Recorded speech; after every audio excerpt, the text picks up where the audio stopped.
Hello, welcome to the Reasonably Effective Podcast. This is episode 18, brought to you by myself, Uncommon Fossil, and 10 Types. Hello, everyone. So I want to say thank you to our listeners. The numbers are growing. We appreciate it a lot. You can listen to us on our YouTube channels, both of which are in the links. Even if you're on our podcast app, you should see links to our channels at the description and or on your favorite podcast player. I think we're out on all the major podcast playing apps at this point also. If you want to leave us comments, the best place to do that is on our YouTube channels, because there we'll definitely see it on the way the podcasting is set up. We might not see it if you leave it on the app. And we're doing an experiment this week where in 10 Types recording, he has the sound for live playing, the music. So if you like that, let us know in the comments. And if you find you don't like it, you can listen to it on my channel.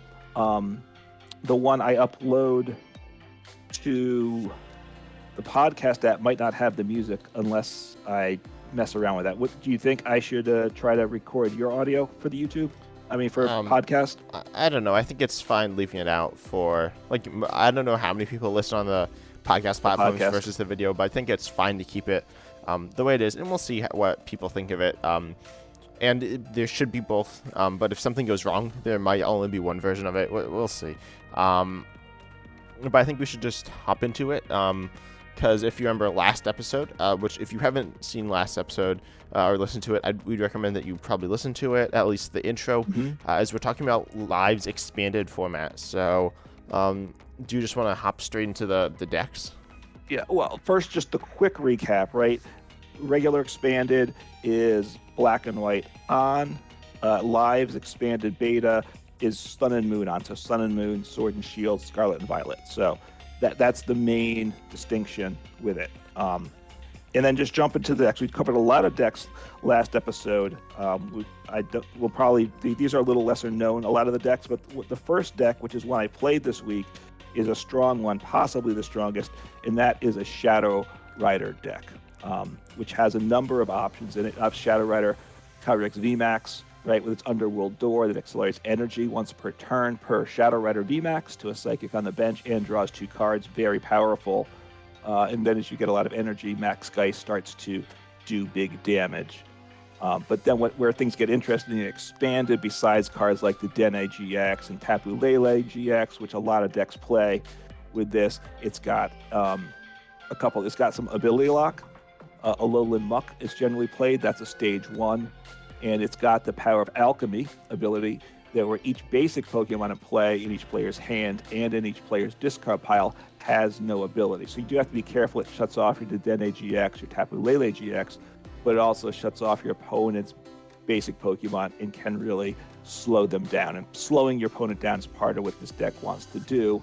It has also one of the early attackers I find is fun to do is Gengar and Mimikyu GX. This was a card, I didn't really play this deck much in the past, but I always hated seeing this card because it does Horror House GX for just 1 energy. So if you go second, you can attack with it turn 1. Then your opponent can't play any cards from their hand during their next turn. So you basically, unless you have a perfect setup when you've on your first turn, you can't do anything the turn after this. If you have a second energy, then both players draw to 7 cards. Sometimes that's something you want to do. Not always, though, because that can always help your opponent, too. And then you can attack the following turn with Poltergeist for 2 energy. Does 50 damage per trainer card your opponent has in their hand. They reveal their hand. So you see their hand, and then 50 damage per revealed trainer card. So usually a decent amount of damage at that point. I find, 150 is pretty common, about the number I'm getting there. And then a card which with the live... a few more things with Gengar Mimikyu. After you use Whorehouse, if you use it for 2 energy, because they can't play their cards next turn, but it does boost Poltergeist, which is nice. And then also in expanded form, most decks want to go second. Even decks like Shadow Rider that are evolution based, because Gengar Mimikyu enables you to be in a very good spot if you use Horror House. So even though you are an evolution based deck, it's still better for you to go second generally. Right, Horror Housing for 1 on your first turn is a tremendous start for the deck. And obviously if you get Shadow Riders down. right, if you get Shadow Riders down, then you're in really strong shape. So yeah. and Also, obviously, Shadow Eye Calyrex V here has an attack that says it just stops your opponent from playing any special energies or stadiums, but mostly special energies, which is really good against certain decks that just play special energies, and will just allow you to win certain matchups as well. right. Yes, it's right. Big against that. Sometimes, right, you just start attacking with Shadow Rider V with the first attack and just stream it all game. And then you don't want to get your things on the bench that they can gust up if that's what you're doing. And they also can't play a stadium, which means if you're concerned about something to shut off, like Path to the Peak, your VMAX, they can't shut that off the next turn if you're evolving to the VMAX. So it has value there. And then the other attacker that I play in the deck is the Trevenant and Dusknoir GX. And this, back in PTCGO, which is sunsetting officially in a couple of weeks, was very expensive over there because it was only a promo card, as far as I recall. Right? I think so. I'm trying to think of it at other arts, but I think it was a promo exclusive. Yes, as I'm looking at it here in live, clicked it up, that's the only art available. So yeah, so it's a promo exclusive, so therefore very expensive, and it has value. Night Watch for 3 energy for 150, does 150 for 3 energy, and then you discard 2 random cards from your opponent's hand. Or not discard, they get shuffled in their deck. So you're kind of that disruption, keeping them from doing things. If you have a little muck in play, they're not getting things going so much. And you can use the Pale Moon GX for at least 2 energy, where your defending Pokemon's knocked out at the end of the next turn. But that obviously they can switch out of that or evolve and get out of that. So usually you're not using that GX attack. Yeah, especially because Gengar Mimikyu's user game plan. But then Trevenant and Dusknoir honestly might be the best part of this deck, in my opinion, compared with the Alolan Muck to Basic Lock, because you can also pair it with cards like Marnie or Roxanne to reduce your opponent's hand size. If you Roxanne and then Trevenant and Dusknoir, you literally just get rid of their whole hand. And on top of that Basic Lock, it doesn't quite win you the game depending on the position, but it sometimes can, and it's just very, very good. And then some other options, you could play the Galarian Articuno, which is really nice because it accelerates energy to itself when you play it, allowing you to do more damage, and also it has an okay attack. Or the Cresselia, which accelerates energy into play with its attack, but from, I believe, Chilling Reign. But I'd probably choose to use the Gengar Mimikyu on that first turn generally. And you could also play, I was going to say Gardevoir. You could even play like Gardevoir EX or something, but there was another Gardevoir that's good in the deck, but it's not in this version of the format. Right, as with all these decks, I mean, Shadow Rider for the full expanded is probably the top deck, or at least potentially. I don't know. Is. I think there are some other decks that are stronger. Up there too. I think Palkia is really good in like full expanded, but one of the main cards that enables evolution-based decks is Wally, which isn't in this format. Which I don't remember if we talked about last. I think we did, but Shadow Rider is certainly good in that, and but it's even better here because a lot of the competition isn't as good, but I'd argue that it actually struggles sometimes to ramp up to high enough damage during those early turns. So if your opponent's just like a really strong aggressive deck, sometimes they can slightly outspeed you before you get that Alolan Muck up, Gengar Mimikyu, Trevenant and Dusknoir, and they can start like KOing all. If they just KO 2 Shadow Riders, you just lose. So there are decks that can definitely one-shot anything relatively easily, and you can't always keep up, but I do think the defensive nature, especially with Acerola, right? You can play Acerola to heal your Shadow Rider or whatever. I think the deck's like super good. Right, it is. I mean, the tag teams are a bit of a there's a liability as the game goes on too, because like Gengar and Mimikyu, you want to start with that usually, but it's a 3 prizer at only 240 HP, so that doesn't feel good when a lot of opponents, once they get set up, can one-shot something like that. But yeah, you can run Penny to get off the board though, which I think is an option. Or ideally just like completely shut your opponent out of the game, and so they can't do anything. Yeah, and the other card to mention, looking at the trainers, it's all cards I think talked about before, except I don't think we discussed Mysterious Treasure, which is what it was in one of the theme decks, as I recall too. Where you discard a card from your hand. It's an item, and if you search for a Psychic or Dragon Pokemon. So it can be a basic or an evolution Pokemon. Very nice search card there, in addition to like your quick balls and such. Because this deck, then, as I have it built, doesn't play Ultra Ball or anything else. It's just Mysterious Treasure to search for the evolution Pokemon. Yeah, and it also allows you to search out your Tapu Lele GX, which searches for Supporter, which is one of the better consistency Pokemon. And having greater access to that's like always going to be good.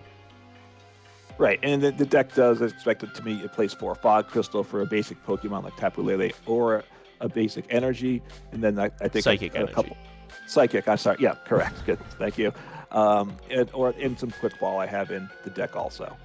Yeah, there are definitely different ways you can go with the deck. But I think it's a relatively straightforward deck, but it's also a very powerful deck, right?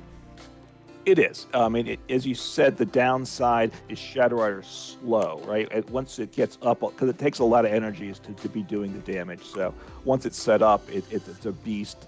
It's a matter of, so you're kind of using the Gengar and Mimikyu early on to slow down your opponent, so you can be dominant, get in that dominant position. Yeah. And one card that you'd like to have, like you really want to get that basic lockup, and you don't have Silent Labs, so you could even run you don't have Garbodor or Wobbuffet. You could play Klefki in this list. You could even play Galarian Weezing, I suppose, but that seems kind of silly. Yeah. But I don't know. I think this deck, in my opinion, embodies like the idea of the both aggressive and defensive nature of decks. And expanded, and honestly, this deck's pretty cool. It's not actually the most fun to play against, but the ideas are really cool. Yeah, I never like being horror housed. It was a horror, but a very good deck, and one you should definitely know how it works, even if you don't want to play it yourself. That's it for that deck from as far as I'm concerned. One of the decks you wanted to talk about was Regidrago, which is the Regidrago V-Star deck, which obviously it copies attacks of Dragon Pokemon. So being expanded, you have more Dragon Pokemon to choose from. What do you want to say about that deck? So obviously, like, they're the normal standard ones, right? Duraludon, Giratina, the Goodra. Yeah. That's nice Goodra V-Star. And so those three are like the backbone of the deck. Duraludon hitting solid damage and hitting through effects, but then Giratina one-shotting almost anything, and Goodra reducing damage. So obviously those are good, and I think Gardenia's Vigor is actually good here to power it up. Because it's grass, lightning. So if you can fire, so if you can get 2 grass on, then you can just manually attach the fire, and you're good to go. Yeah, so I think Gardenia's Vigor is a bit more valid in this format. We have cards like I haven't actually built this deck yet. I know it's very good in like regular expanded with Double Dragon, but here you can go and you can search out energy easier a little bit with stuff like Viridian Forest, Energy Spinner, and then you also have, although you can attack turn 1 going first anyway, or second, but you go ahead and search out the energy a little bit easier, and then you can also go ahead and like search out Gardenia's easier with Tapu Lele, and that's about it. But I feel like it's pretty solid. In terms of dragon options, you have, of course, other ones that are in standard. I'm not like super familiar with all of them. You could use Arceus and Dialga and Palkia, which is very good. We've talked about that before. You can use Dialga GX to take an extra turn, which is very good. So I think Dialga GX is very good in this deck. And also I think that you could go ahead and use something like, I forgot the name off the top of my head, but there's it's the Noivern GX here, which allows you to just stop your opponent from playing items or for playing Special Energy, which, as we said, Special Energy lock can just win you the game, and item lock's very good as well. Which I think Noivern GX, Dagnoodle and Guzzlord, well, actually no, Dagnoodle and Guzzlord isn't great. You need, I think, you can't power that one up for its full effect, but there are a few options that are pretty solid. Naganadel GX as well for snipe, or giving your opponent an extra prize could be okay. You could also use Reshiram and Zekrom plus like Ends Resolve or something crazy like that if you really wanted to. I probably wouldn't recommend that, but Altaria GX as well is okay. It's not amazing, but I think it's worth it in some scenarios. So I feel like the deck has a few more options that are just like pretty solid. And I think the deck's, it's not the best deck in my opinion, but I think it's a valid deck. Let me ask, would you consider putting ADP in the deck for its Alter Creation, and then you cannot accelerate with Ultimate Ray? I don't know. I feel like, well, see, with Ultimate Ray, you don't actually need that. There's a directly better option in Dragonite from the same set, from Silver Tempest, which does 180, so it does more. Okay. I think Alter Creation's fine. I think Dialga GX is better, just allowing you to take an extra turn.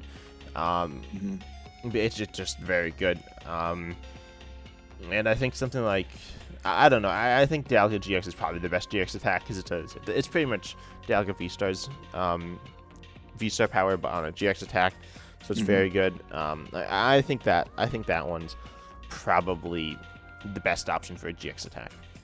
Okay, and the other thing I would consider when you first mentioned Regidrago is, do you want to do it with Arceus V-Star? Because that's in standard. In standard, it gets it powered up more consistently than Gardenia's Vigor, right? And those are the two options in standard. So I'm not sure what actually be better in expanded. Yeah, myself. And you can, I think this is probably actually a perfect time to move into our next deck, Arceus V-Star. We'll focus more on that. I'm not like ultra familiar with this deck and how you'd want to build it. I know how it's been built in standard and regular expanded, but you can like kind of combine those ideas because you have triple acceleration energy. So you could use this if you want to pair it with Regidrago. But triple acceleration energy is 3 colorless energy on a stage 1 or on an evolution Pokemon. So it can be attached to Arceus V-Star, paying its attack cost. And then it gets discarded at the end of the turn. So you lose it, you can't get it back. Really, but it's pretty good. And then Arceus V-Star, I should say what it does 200 damage for the 3 energy, and it accelerates up to 3 basic energy from your deck to your Pokemon V in any way you like. So Pokemon like Regidrago V-Star, or probably just another Arceus. So you can go ahead and power up another Arceus. And then you can also have your very, very powerful V-Star power here, Starbirth, which allows you to search for 2 cards. And this wouldn't actually say what Regidrago V-Star did. It just copies Dragon Pokemon and you discard. Or did we say? I don't remember. But I don't remember if we did or not. But yeah, Arceus V-Star, very solid attack. 200 is not a ton of damage, but it's like enough. And honestly, this deck, I'd actually compare it a lot to Shadow Rider.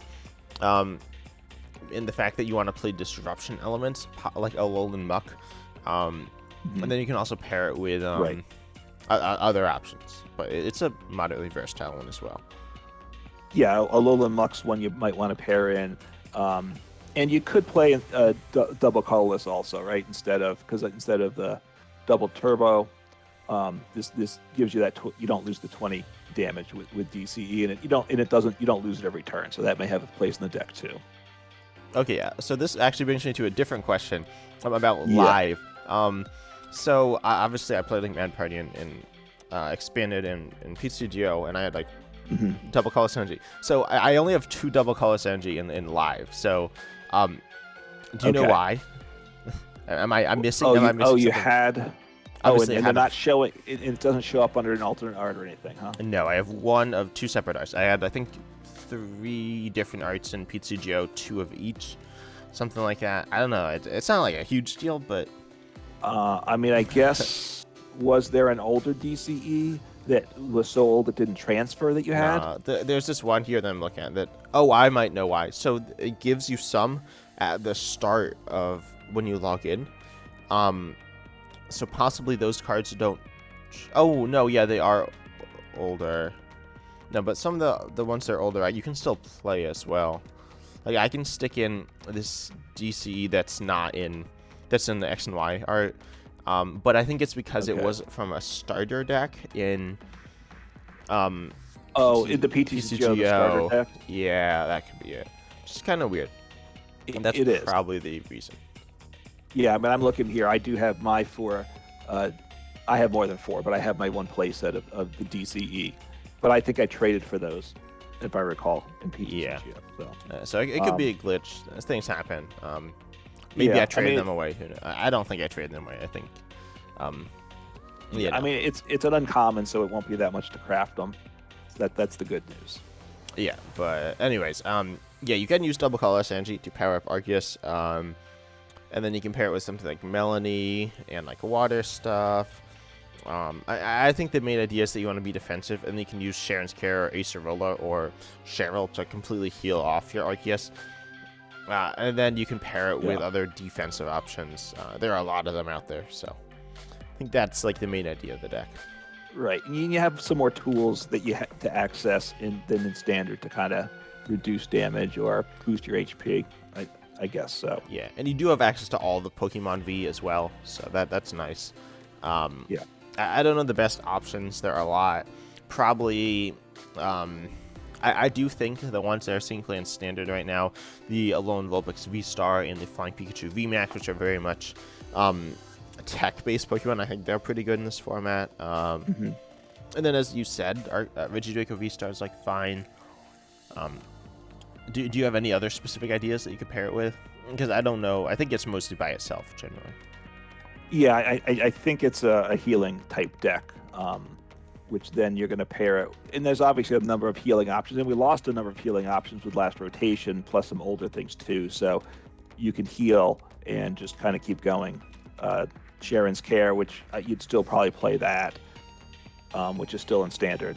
But I think it's just a healing deck. The one of the losses that hurts it is the one that recovers special energy with that special charge. Yeah, special charge, which recovers, as you said, just recovers special energy is like really good. But you don't have that. I don't think it's the end of the world. Like, you're not just gonna. You want to be able to take advantage of the fact that it accelerates basic energy. So it's not a huge deal. You just need it at the beginning of the game usually. But I think it's like very good. I guess V-Star. You could even pair it with something like ADP to have like a very solid damage, solid like deck that has versatility and power.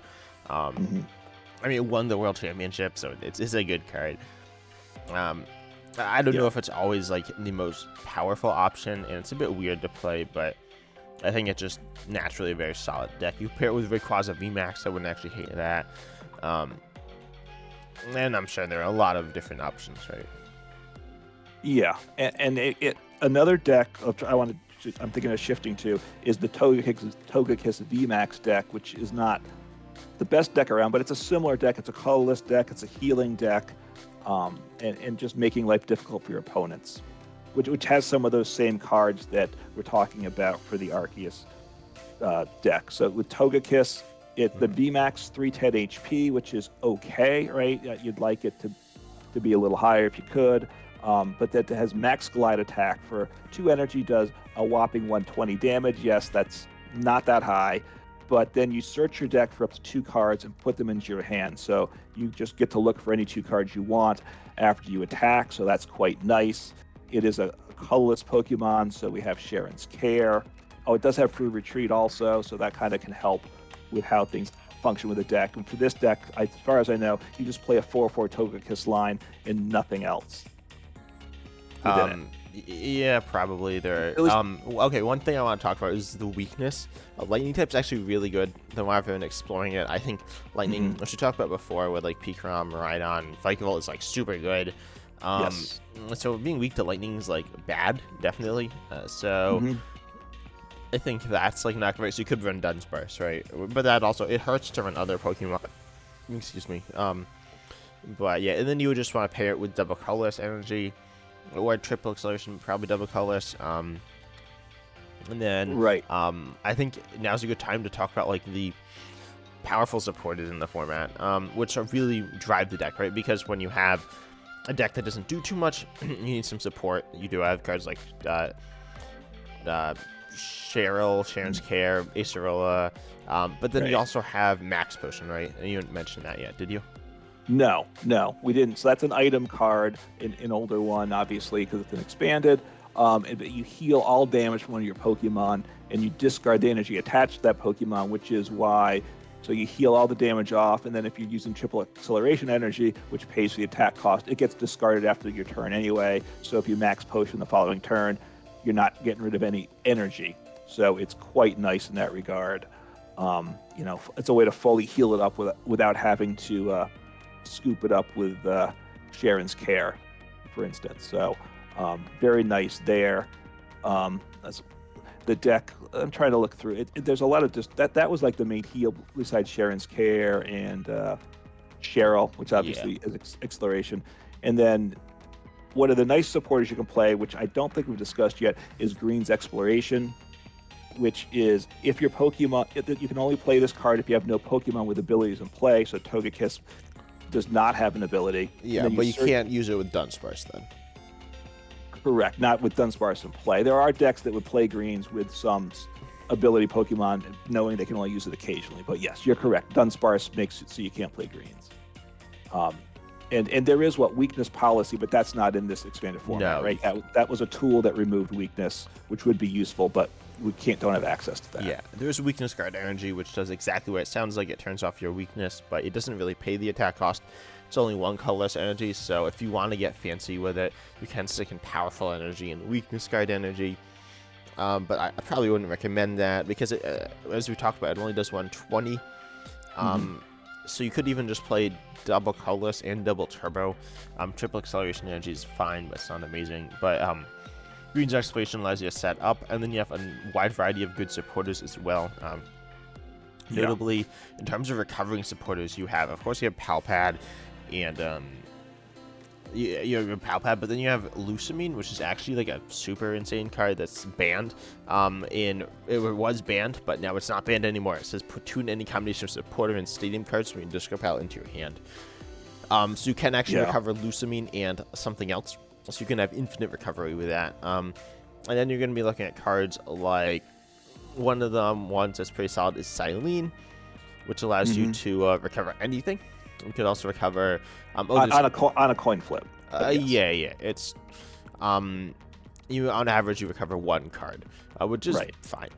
It is actually very good. And then you can of course recover your healing based cards. You can recover Cynthia and Caitlyn also recovers supporters and draws cards, which is nice. And you can also have Team Yell's Cheer to recover stuff. So you have an infinite package to recover your supporters. That being said, you can only play 1 supporter per turn. So then you want to have ways of disrupting your opponent. Really, Togekiss VMAX is a control-based deck. Yeah. So you have things like Plumeria, and I think that's the main way any supporter to discard energy. It says just discard 2 cards from your hand, and then discard an energy attached to one of your opponent's Pokemon.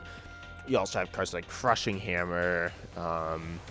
You have Enhanced Hammer, which gets rid of discards a special energy. Yeah, Enhanced Hammer. You can play Misfortune Sisters just to get rid of some. Misfortune Sisters mills items from your opponent. You can gust them up with cards like Boss's Orders, Guzma, or Counter Catcher.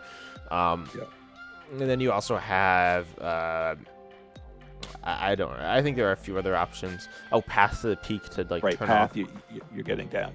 Yeah. Does your build play Wondrous Labyrinth, or does it not run that? I didn't have that. I just had the 4 Path in it. Okay, but you can play Wondrous Labyrinth, which is a bit interesting, and you end up in some kind of sketchy spots if you do it. But attacks of non-fairy Pokemon, which is pretty much everything, because almost no one plays fairy Pokemon. Not that they're useless, but I don't really think we're going to talk about them. They're not that good. So the attack cost of non-fairy cost 1 colorless more. It's this Prism Star Stadium, so you can only run 1 of it. You can't recover it, but it just stops a lot of decks. Say Arceus V-Star now can attack for 1 attachment. Of course, this does mean your Togekiss also can't attack for 1 attachment unless you stick a triple acceleration on, which you're going to lose. So you only use this if you're fine not attacking.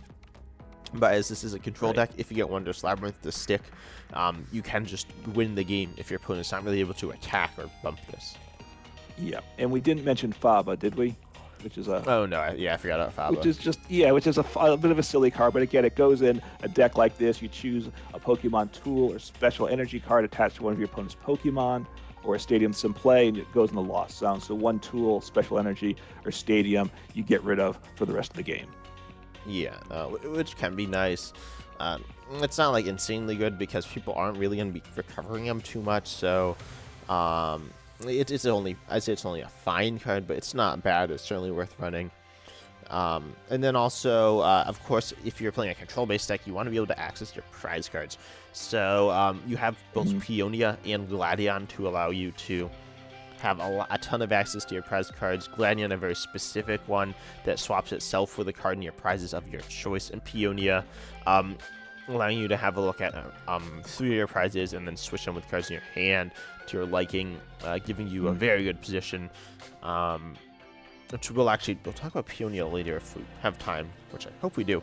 But it's a very good card, and the 2 of them in combination allow you to have essentially infinite access to your prize cards, so you shouldn't be worried about prizing cards like Wondrous Labyrinth or anything else.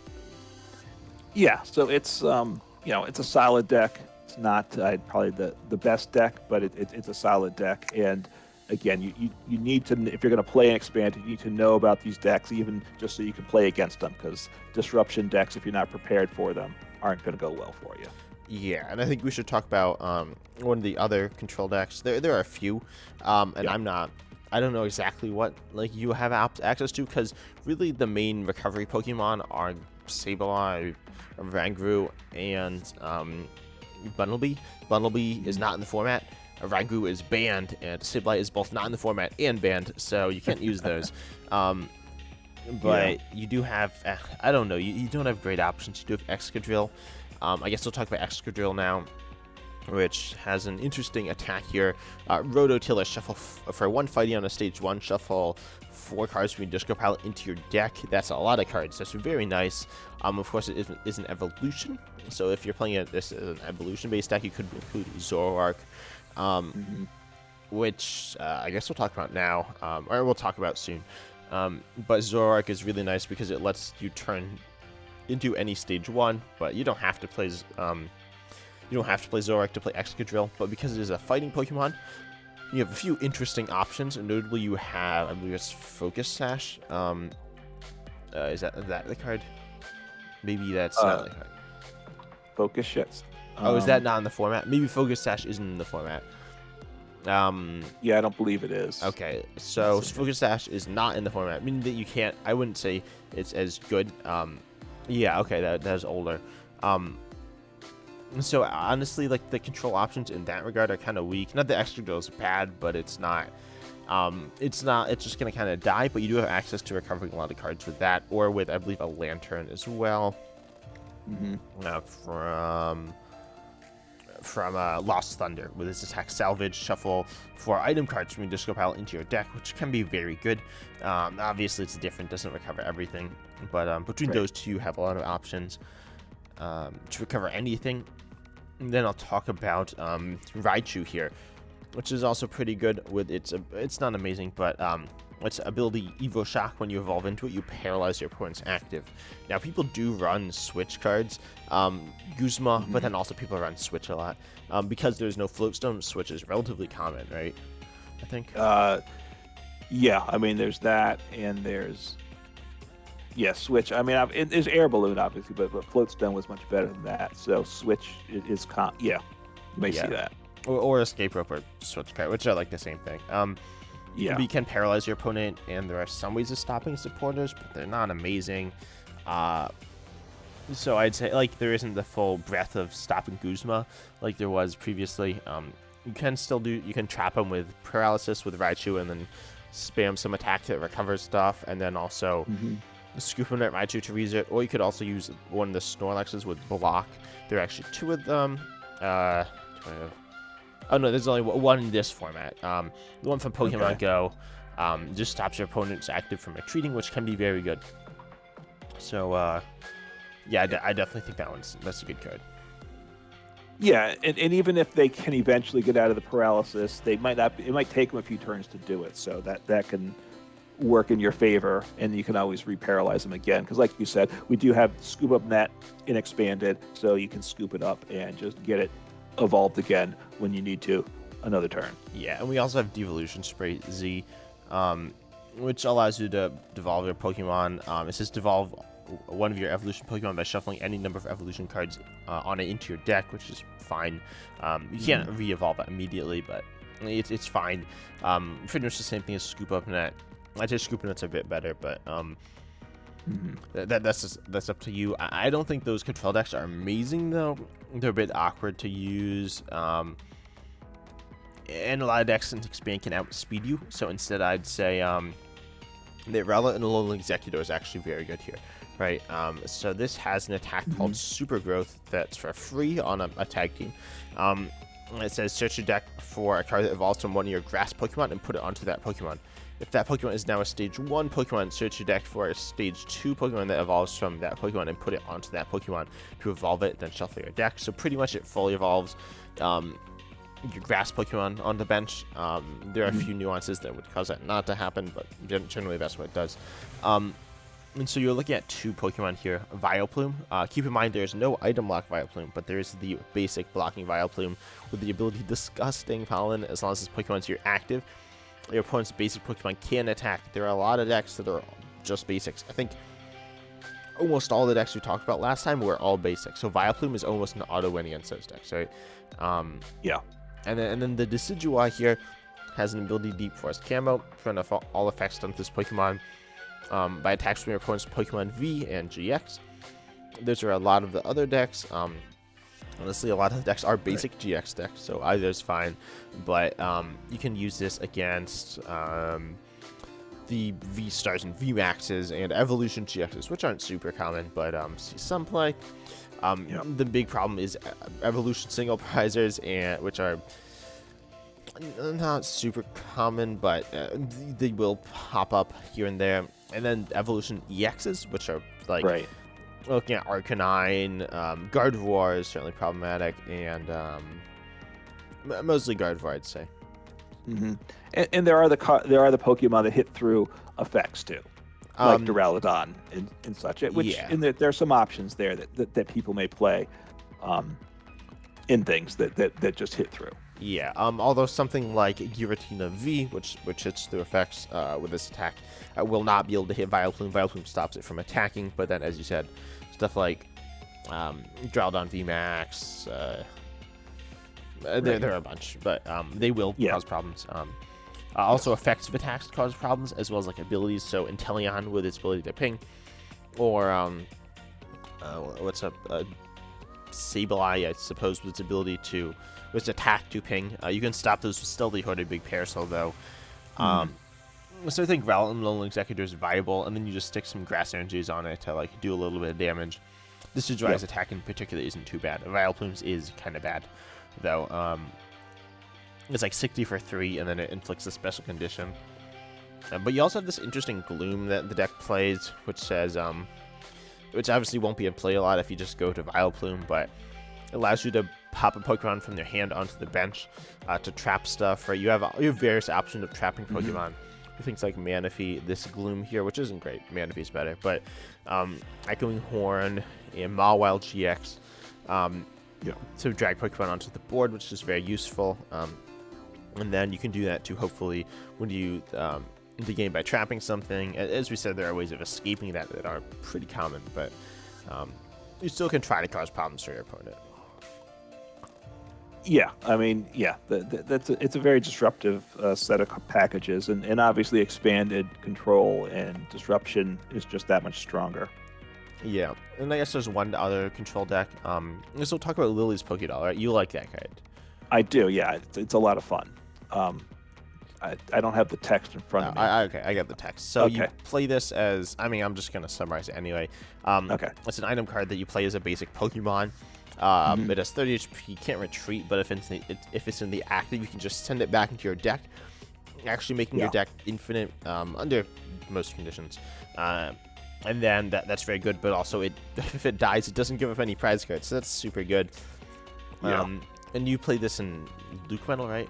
Luke Metal, right. Partly just for walling, because Luke Metal's a wall deck, and it helps with the Zacian, because if you could just had an air balloon on Zacian, or any card like that can't stream attacks, right? Other ones like that, you retreat the Zacian to the bench, send up the Lily's Pokédoll, it's in the active, and you just put it into your deck, so then just re-promote the Zacian. So it makes it very simple that way too. Yeah, it's a very good card. But the main idea, obviously, that it doesn't give out any prizes is pretty insane. So you can pair this with probably Florges from Forbidden Light here. I have pulled up with its ability Wondrous Gift.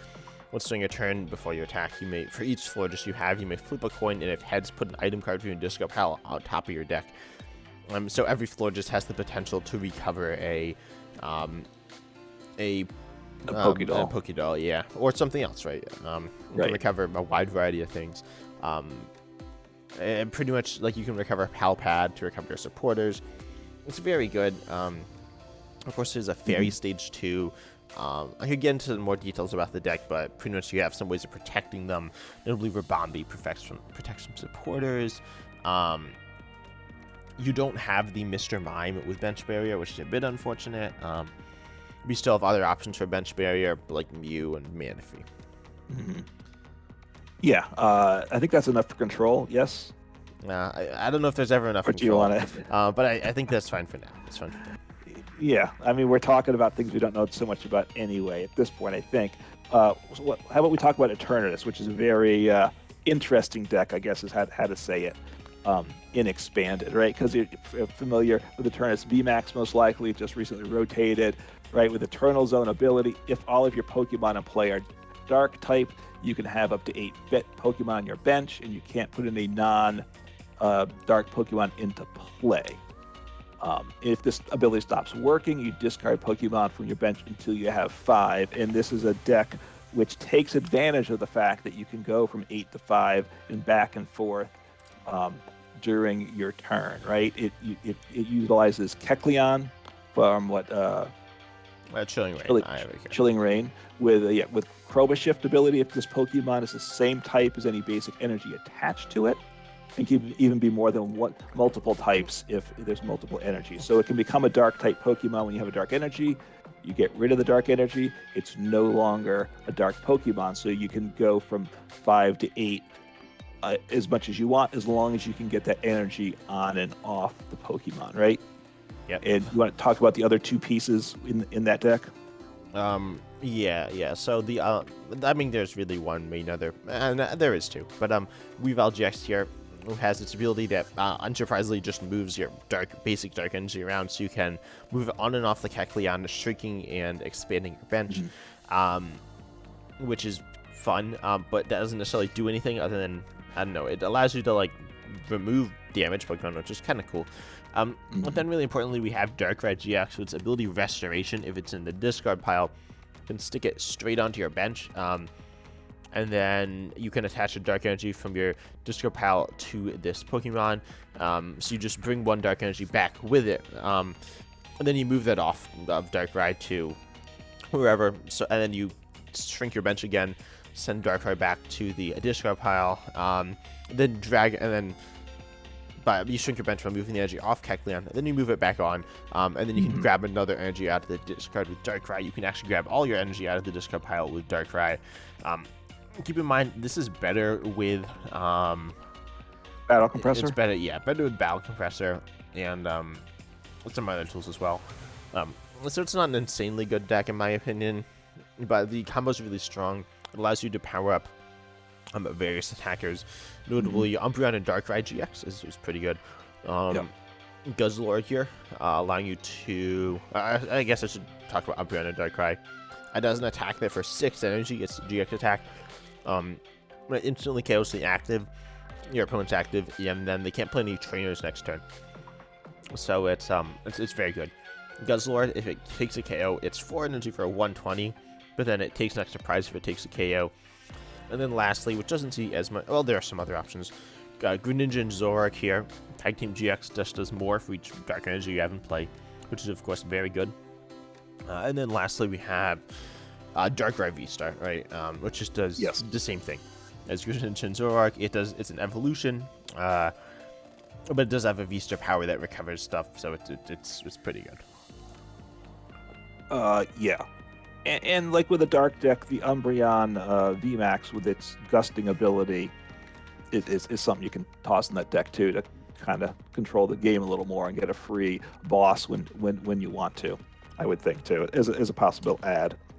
Yeah. But that's not your attacker, because the damage is 160 or something, if I recall. It's kind of underwhelming. It's not awful, but it's not great. I think this deck's fine. It's kind of vulnerable to like various disruption elements. And it has lots of Pokemon in play. So pretty much, however your opponent wants to prize map, they can always do that, and they can always just pick you apart how they choose to. But if it gets going, if you get the Umbreon Darkrai set up, if you get the Guzzlord set up, if you get whatever you're looking for, you can be in a very powerful position. Right. I mean, you need a lot of pieces, right? It's fun, is what I'd say, but you need your Eternatus, you need your Kecleon, you need your Weavile GX, your Darkrai VX, and an attacker, probably. So that's 5 cards you have to get going, plus a lot of energy in the discard. So, yeah, I mean, you can definitely like set up. I mean, yeah, you can have it turn to your attacker, but then you're kind of wasting the like effect of all the energy. Right, but I haven't done it yet. I really want to, because it just sounds very fun, right? This idea of shrinking, expanding your bench, and I think I've seen going against it in PTCGO, and sometimes it's not real fun because you just sit there, stare at your opponent while they move things around for several minutes. Yeah. But, you kind of, it can make, I think, Mew players, a Mew VMAX, feel like it's a speed deck in its turns, and it's generally not. But yeah. So I think that's it for like Eternatus, right? Probably. Yeah, I think we covered that. Should we mention another dark attacking option in Spiritomb? Sure. So, and did you play this deck or did you not play this? A little bit. I didn't get it till late before it rotated. But it's Spiritomb. Oh no, that's the wrong Spiritomb. I got it. So okay. So pretty much this attack says, I mean, we've seen this so many times, but for 1 dark, so very efficient. 10, it does 30 more for each damage counter on this Pokemon. It only has 60 HP, so that's kind of sketchy. There are of course ways to boost it, but you know. Right. So that's 50 HP. So that's 150 plus 10, so 160, which isn't quite where you want to be, but. Yeah, but Building Spite here says its ability just says you can stick a damage counter on it at any point, which is really good. And then there are various ways of moving damage counters as well. There's a Jinx that moves it. There's a card. It's just called Damage Mover, I think. Okay. There's Damage Mover, and then I think there's Damage Pump. Right, yeah, Damage Pump. I'm familiar. Yeah, Damage Mover and Damage Pump just move damage counters, which are both good. And then you also have you have the Stadium. Yeah, right? It puts 20 on it when it goes to the bench. I'm blanking on the name right now, but yeah, and I know which one you're talking about. The something field or something like that. Yeah, I mean it's in the Hisuian Zora arc deck, obviously, to get the damage down. So if you're familiar with it, so when you play it, you do 20 damage. Yeah, and then the Gapejaw Bog, it's not yes. field. Gapejaw Bog, and then you also have Old Cemetery to place damage counters on you when you attach, which is cool. And then so you just have those options, and then you have, as we said, you can boost the HP, so you can stick Cape of Toughness on, or in the new set we're having a card that I believe is called Charm of Courage, boosting it up 50 HP, so then you can be hitting 50 more damage. So then you're just doubling it to 310, which is enough to KO pretty much anything. Of course, you do need 10 damage counters on, which is a lot to do without any help from your opponent. So it's not always super doable, but it's an option. And then you also have Hustle Belt, which is a bit different. Yeah, there's another way of getting it on, but I'll talk about that in a second. Hustle Belt, though, says if this Pokemon, this card's attached with 30 HP or less remaining, which obviously the Spiritomb you're going to try to do, then your attacks do 60 more damage, which is pretty solid. It's easier to do than Cape of Toughness. It won't give you as much total damage, but if you get 5 damage counters on, then you're hitting 160. With this, you're going to be hitting 220, so that's enough to one-shot Pokemon Vs. Relatively easily, I'll say. As I said, it's not free, but it's an option. And then speaking of dark attackers, another dark attacker that's very good is going to be Hoopa, which is, you know this one, right? If it swings in, it does 90 damage. Right. So for 1 energy, so a cheap card you can get into play to do 90. Yeah, to do 90. So it doesn't. As with cards like it, weakness doesn't come into play, so that's a downside. But it's got 120 HP, so it's not bad for a basic single prize that attacks for 1 energy. Yeah, and then lastly, another card very similar is going to be Zapdos, which is a nice Pokemon, which says if it swings in, it's a lightning type. If it swings in, it does 80. There are various nuances, which one's better between Zapdos and Hoopa. But notably, Zapdos has Electro Power to boost its damage up more. But I think the general idea of these 3 attackers is that they're only 1 energy on a basic Pokemon, and they all hit like pretty solid damage, right? Yes, yeah. I mean, you're kind of hitting for hopefully enough damage to get things happening for you with these decks. Yeah, and then Spiritomb does hit more, but Right. it doesn't. So that's why Spiritomb's arguably like the better one. Of course, going down to like almost no HP can be really bad because people play cards like Galarian Zigzagoon or Hawlucha or Right. Or Sableye, and they just like wipe out everything you've been setting up for 3 turns. Yeah, in the yeah. game. Sableye could just win the game for your opponent.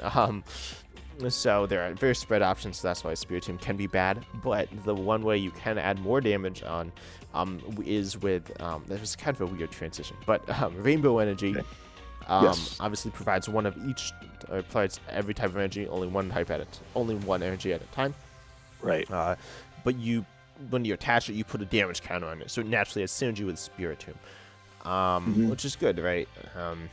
Getting more. Yeah, you get an extra 30 damage, and you've paid for your attack cost, so it makes sense in the deck. And then of course you see where this is going. Well, you might not, the viewers, but like it opens up a lot of options because this provides any type of energy. So this is really cool because especially during this time, and these were standard decks at the time, and I think that's why I've kind of been looking back at standard decks to get inspiration. But Spiritomb was paired with a variety of things, including one of which is ADP. You can play with ADP. I don't know if that's great, but you can do that. I mean, obviously, if you can pull it off, now you've got an extra 30 damage besides the extra prize. So I can see a benefit to it. Whether it's set up enough, I guess, that's the question. Yeah. But then you also have here, you have essentially infinite options with Rainbow Energy because it powers up many things, but you're again looking for 1 energy attackers. And then this is where we get to the Ultra Beasts, right? Which are really interesting because they have different effects depending on how many prize cards your opponent has remaining. So the best one is probably going to be it does, let me see. So you have Buzzwole, I guess it's the best option. Sledgehammer on your opponent's 4 prize turn. This does 90 more damage. And then so this is going to be hitting 120 damage on that 4 prize turn, one-shotting Pikachu and Zekrom, and with a little bit of damage buff, which isn't that hard to find. You can be one-shotting Arceus V-Star. You're probably not going to be one-shotting a turn just VMAX, but you can definitely be one-shotting Arceus, which is good. And then in Zoroark GX as well, which is fine. There's some other options. I suppose the other best option is going to be probably Nihilego, right? With its attack and nightcap on your opponent's 2 prize turn. If they have 2 prize cards remaining, you just, for 1 psychic, so 1 Rainbow Energy here, get to copy one of their attacks, and of any of your opponent's Pokemon's attacks, which can be very good. It can be kind of useless. It just depends, but I think Nihilego is like pretty good at doing what it does, and there are various other things to copy. Notably some Mimikyus. I think there's like a Marshadow too, but there are lots of other options as well. There's Celesteela, there's Dawn Wings Necrozma, which is okay. There is also going to be Kartana. Grass Kartana is pretty solid, and then there's the Xurkitree as well, a Lightning Xurkitree. So you can use those. I suppose there's also going to be there are some GXs as well. I don't know how I feel about them, but like the Ultra Beast for their 1 energy attacks, I think are very, very nice. Yeah, I mean, this wasn't something I never really played much of the Ultra Beast. Baby Blacephalon was an Ultra Beast, but that's a very different dynamic, so doesn't really fit with that set of things. But they weren't cards that I played, but it seems real intriguing. I certainly would like to give a go with some Ultra Beast type deck at some point. Yeah, and if you've only played now, I'd say the deck's kind of like Lost Zone, and actually becomes much similar when you look at the card in Beast String. Or I'd say the Ultra Beast mechanics like the Lost Zone mechanic. Beast String, it says you can only play this if your opponent has 3 or 4 prizes remaining. So there are times when your opponent completely skip that, and then you just lose out on Beast Ring. But search your deck for up to 2 basic energy cards. Can be the same type, can be different types, and attach them to one of your Ultra Beasts, then shuffle your deck. This is just super good for certain Ultra Beasts. But as I said, I think the best Ultra Beasts are the 1 energy attackers. But this allows you to power up like anything, right? Including stuff like Baby Blacephalon. Right. But I don't know if they're like amazing. They're kind of weird. We're going to talk about one later, but I personally think the best way is just with the single energy attachments. Yeah, and then you have, I mean, these other items, right? The Beastbringer. If you have 6 prizes remaining, which you do at the start, you knock out your opponent's GX or EX. You take, with an Ultra Beast, you take an extra prize. So, you know, you can pull that one off. Beastite, Sosum, which is a tool, and it boosts damage based on how many prizes you have taken. So at the other side, late in the game, it boosts things. So just some fun options if you go with an Ultra Beast type package. Yeah, you can do Lusamine Prism Star, which stops on your opponent's 3 prize turn damage done to your Ultra Beast next turn. You got Ultra Space as well to stretch out Ultra Beasts. So you got some options. I mean, there are more as well. Yeah. But I don't think we need to get too into them. I think Ultra Beasts are just like, they're cool. With this Beast Box deck combined with Spiritomb, Zapdos, or even Hoopa, I don't know which is best. I think all 3 are valid. I don't know if I can all keep up. As we said, there's a lot of things that like wall off basics as well, which is problematic. Yeah, but I think I think it's a solid deck. It's not what I messed around with. I have almost none of the cards. I don't have like Spiritomb. I don't think. I don't remember. I was gonna get Spiritomb, and I was gonna play Spiritomb. I don't remember if I have it yet, but I think Ultra Beasts are definitely really cool and have a lot of potential. So we'll see if they end up being like super strong in the meta. I think they could be, but you can also tech them in other decks as well. But and then also there's the other idea of like toolbox decks. I think it's time we talk about counter energy also. Okay. Yep. And so that one, if you don't know, says if you're behind on prizes, it provides only on non-GXs or EXs. So this can be attached to V-Stars, capital or lowercase EXs. And of course, single prizes is what it's meant to be on. It provides 2 of any type of energy. So this is really nice with a lot of things. But yeah, this goes with, I'd say the best partner is I'm not sure, but I think it's Tapu Lele, which is very good. Tapu Lele, and there are actually 2. One from, I don't know the names of the sets, but the one's a promo. The Psychic one's a promo, and then there's this one that's a fairy one. That's is this Celestial Storm? Oh, wait, is this Ultra Prism? I should know this, but I don't.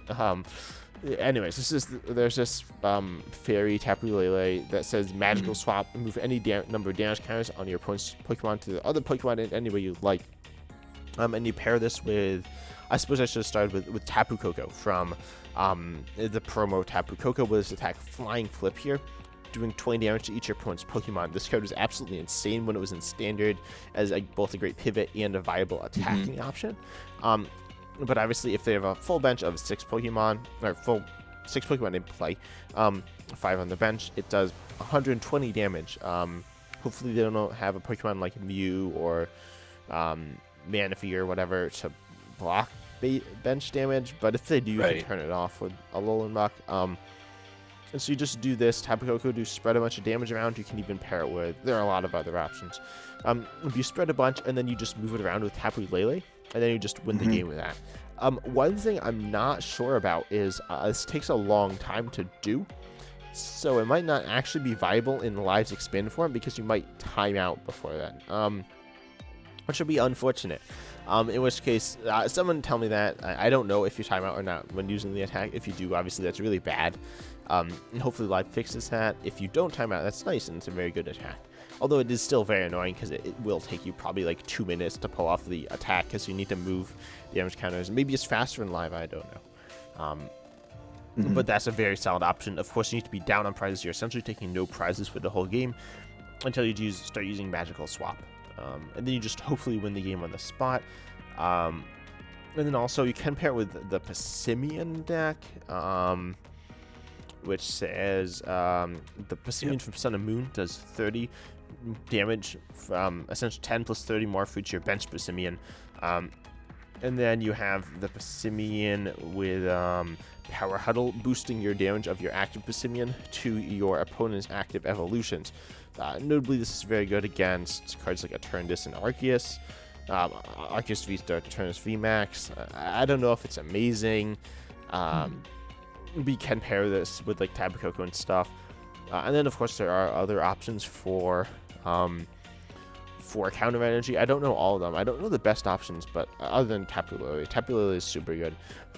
There are some that copy attacks, like the Mimikyus, but they're kind of the same as like Nihilego, so it's up to you how you want to play that, but counter energy is a pretty strong and versatile card. Now, the counter energy, you can also use it on V Pokemon, correct? Yes, you can, which is quite good. Arguably, it's not as good because they well, one, I can't think of any specific ones that are really good with it, but also you're gonna be like taking KOs, so then it's just gonna get turned off, and then it's not as useful. Yeah, that's a danger, right? Once you're not behind the prizes, it's just one colorless at that point? Yeah, one colorless. So it's kind of good. You can stick it on. You can even stick it on like Gardevoir EX decks. Well, it depends what your attack. Pretty much with any Gardevoir EX deck, you should be able to use it to power up, say, more damage on your baby Gardevoir. Although in the future, keep in mind, we are going to be getting Reversal Energy, which is 3 energy on an evolution on Rulebox Pokemon. So if you're down on prizes, which is debatably better. I think it's an absolutely insane card. But yeah, I think Counter Edge is very strong. I'd be really interested in hearing your thoughts, though, everyone listening, about what's good with Counter Energy, because I haven't dug into that too much yet, other than like what's been explored already. Right. I mean, it opens up to a lot of ideas, so which is nice. Yep.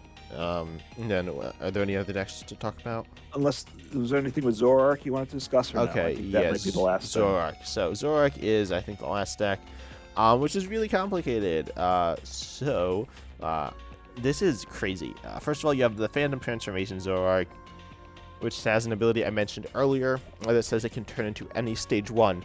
So that's like really good because it just is, because stage 1s, some of them are very useful and versatile, and Zoroark gives you that versatility.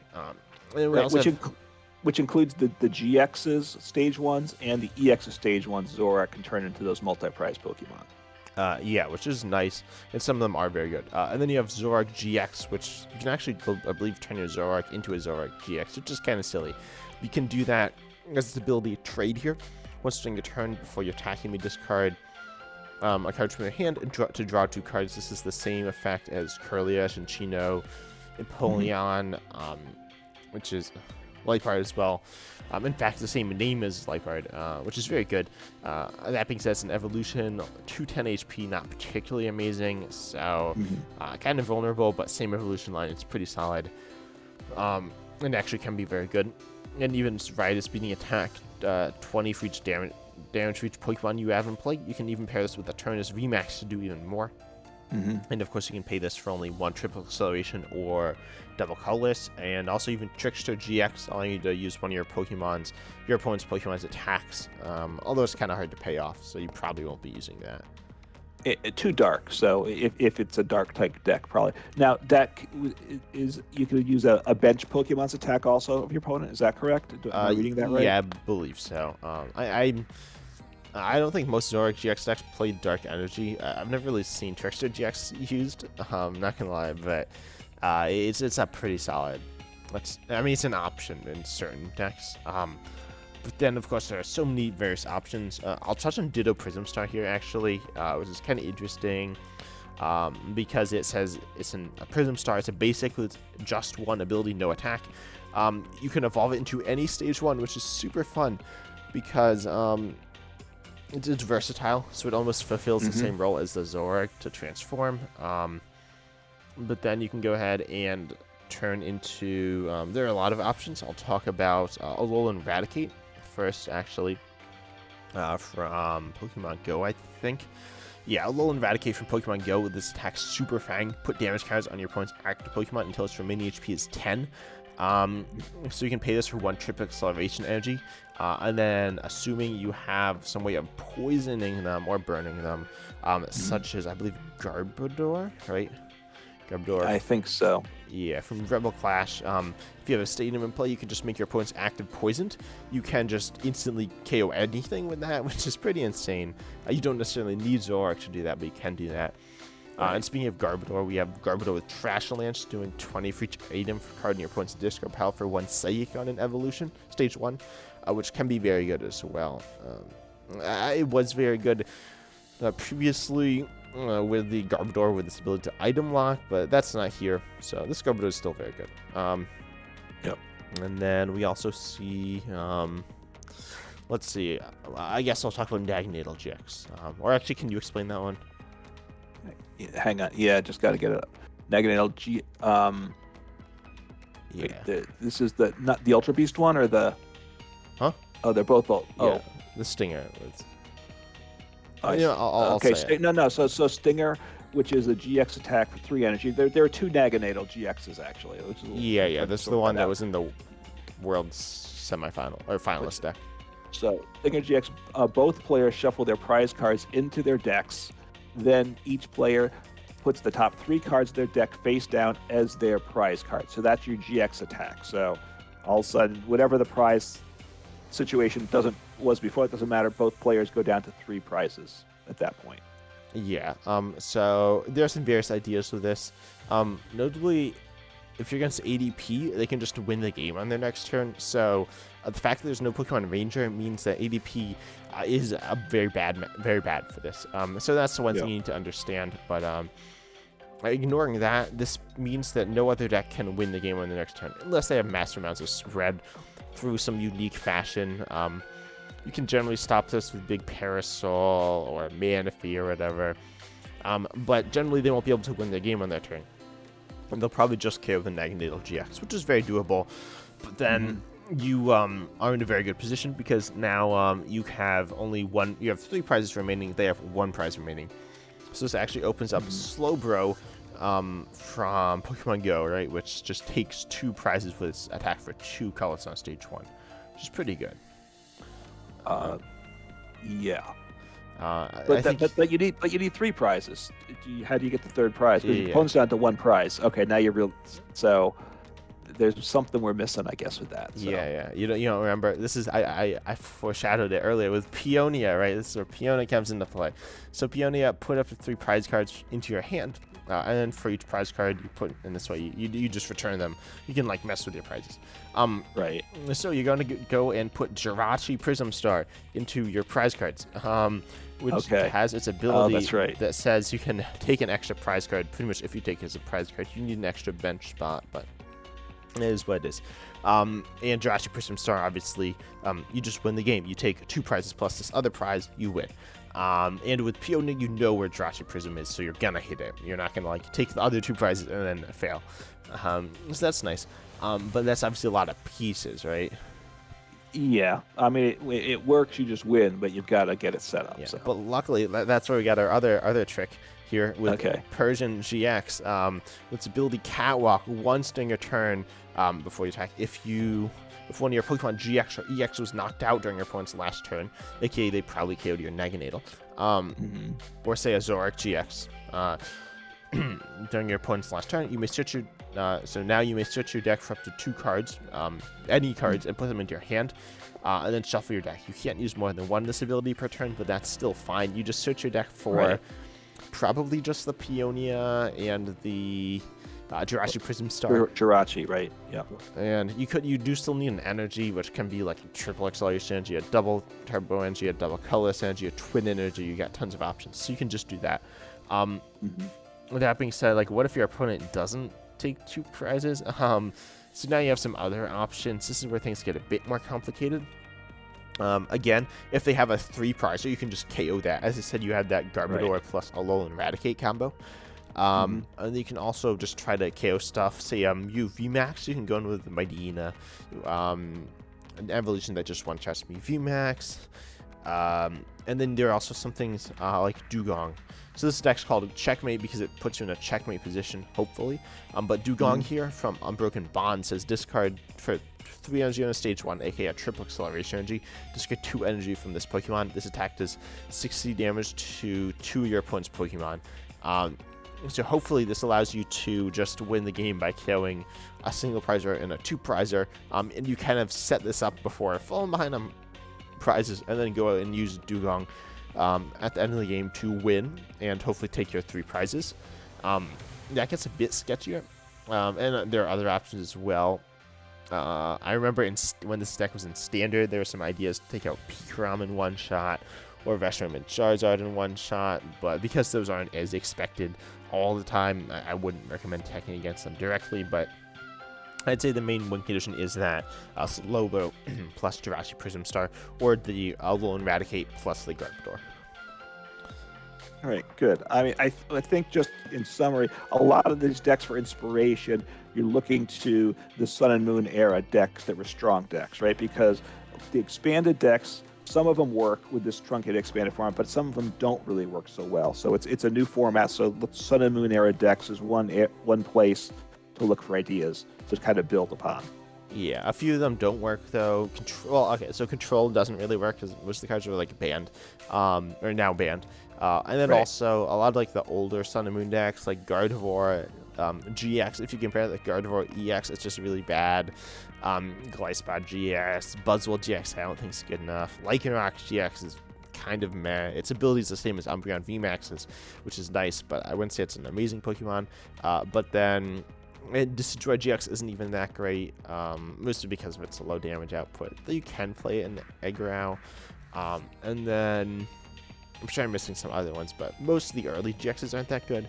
But tag teams are really good, and VMAX and V-Stars are really good.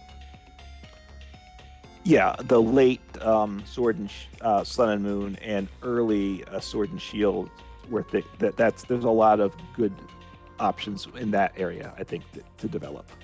Yeah, you could even go in with stuff like Centiskorch VMAX was a very good deck. Yeah. I mean, I don't think it's amazing. It's not what I go to here, but it's an option. There are a lot of options, right? Yeah, there are. I mean, I think we've covered plenty of expanded talk at this point. So between this and the previous podcast, right, people, there's a lot of ideas out there. I think we're both still finding it to be a fun format because it's not a solved format. Hopefully at some point you can do friend challenges and or a rank ladder, so you're not just pairing it half the time going up against starter decks that people are there for who knows why, right? Yeah. But it's an interesting format, and honestly, I hope it sticks around long term. I hope it just doesn't go back to the old expanded and we lose this. I'd like to see, ideally, that they bring back the old and keep this one going forward. That would be a fun situation. Yeah, I definitely think that's probably the best way. Right now, I think Live needs more formats. To me, honestly, in my opinion, that's the number one thing I'm looking for. I know people are saying like the game should work, and that's true, but yes, that's true too. I think like glitches are okay. Don't take the game too seriously. It's a game, right? I think people are getting really, including myself, and like people are getting like really annoyed that the game's not working. Understandably so, but there are issues, and there will always be issues, but just try to enjoy yourself with it, and you can definitely have a good time with Live. And just mess around and have fun. Yeah, it's a game to have fun. At least as time of recording, we can say it's still a beta. Now that's going to end shortly, so they'll lose that excuse for problems going pretty soon, but hopefully things get ironed out. We will see. And you want to close this up? Yeah, one thing actually, I think Uncommon Fossil and I are planning to do a video or a podcast episode where we're going to be covering things about Live, including issues, and like an FAQ type video where we're going to just talk about that. So tune in for that. I think you'll enjoy it. And then also on this podcast or anywhere, you feel free to ask us questions about Live. We don't know all the answers, but we can certainly help. Honestly, we can probably help as much as the devs. Actually more, because they don't like care. They don't give a lot of input. So like people ask for help. like one of the asks in the forums, the devs don't read the forums, so that doesn't help. And then or two, they send the support tickets, and the devs just sometimes like delete support tickets, so it doesn't help that much anyway. But yeah, we can try to help you, and we're going to be doing that. So tune in for that. But I've been Hintypes, joined by Uncommon Fossil.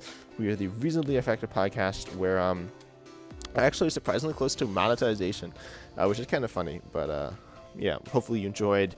Any feedback, of course, is appreciated. Check us out on YouTube. Specifically, that's obviously not a podcast. You can check us out on the podcast platform. So if you want to reach out to us through the YouTube comments, through Discord, whatever. But we hope you enjoyed, and we're excited to see you in the next podcast. Take care.